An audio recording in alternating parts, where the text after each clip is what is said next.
আসসালামু আলাইকুম সম্মানিত মাই ফলোয়ার্স, আপনারা দেখতে পারতেছেন আজকে বন্ধু জনি মাস্টারের বার্থডে। তো বার্থডে উপলক্ষে বন্ধু জনি মাস্টারের বাসায় বার্থডে কেক কাটার আয়োজন আপনারা দেখতেই পারতেছেন। তো অসংখ্য ধন্যবাদ বন্ধু জনি মাস্টারকে আমাদেরকে সুন্দর একটি সাংস্কৃতিক অনুষ্ঠান উপহার দেওয়ার জন্য।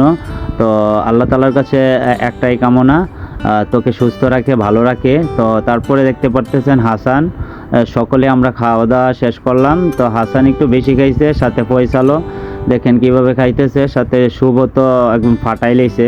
তো যাই হোক, সর্বোপরি একটা কথাই বলবো বন্ধু, তোর দীর্ঘ কামনা করে শেষ করছি। আল্লাহ হাফেজ, আসসালামু আলাইকুম।